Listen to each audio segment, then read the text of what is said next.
It's a rainy day and we have a good opportunity to do some health testing around the farm. I get a lot of questions about how to take blood and what do we need to test blood for. So real quick, we're going to do some blood testing. This is a 5 ml tube. It's called a red top. You're going to need a Sharpie.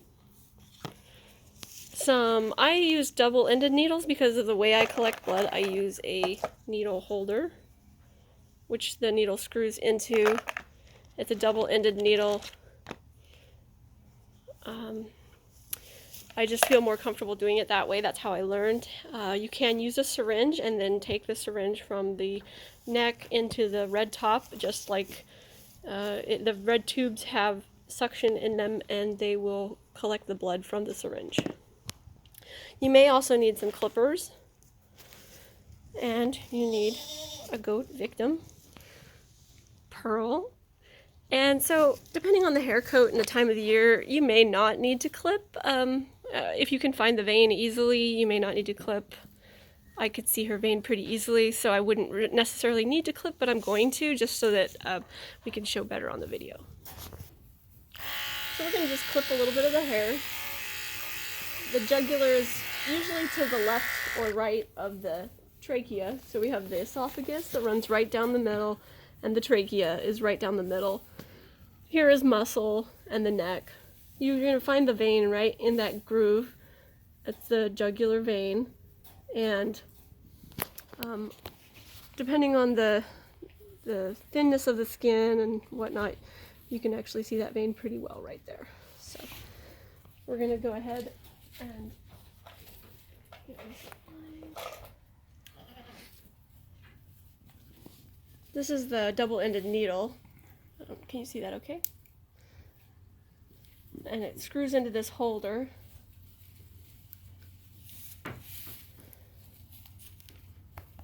So then I use a little bit of alcohol to help sanitize the area, but also it helps to pop the skin taut and to create a better draw. I hold things in my mouth. Our goat is leaving. Okay.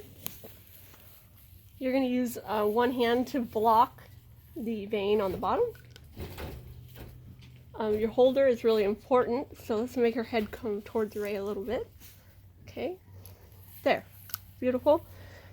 The bevel towards the body. Go right in an upward motion. Blood is flowing. Remove the tube first, then place your thumb over the needle as you remove it with pressure. And there we go. That's why I really like this type of blood collection device. If the goat is rowdy and you put this into the neck, you can actually let go and it's not as heavy as a syringe and it will just kind of hang there. And I find that this device is just a little bit better. For me, I have a hard time manipulating a syringe with my hands. So you need, for most blood testing, you're going to need 3 mLs of blood. And these tubes hold 5 mLs, so we have plenty there. Okay, so I just wanted to go over a few things of anatomy with these double-ended needles because they are sharps, so you should dispose of them that way. You can reuse this plastic part. If you do notice any blood down here, just wipe it off with a cotton swab with some alcohol. But I just wanted to demonstrate there is a needle inside this rubber tip. There you go. So you do want to be very careful when handling these without the cap. Make sure you save your caps. Put your cap back on carefully afterwards. And then make sure to collect all your needles into a container, and then these will go into my sharps later. Another thing just to remember, make sure that we use a new tube and a new needle for every goat, some basics, and make sure that all equipment that we're using, clippers, anything that might touch our goats, if we move from pen to pen or farm to farm, that we sanitize those items as we go along.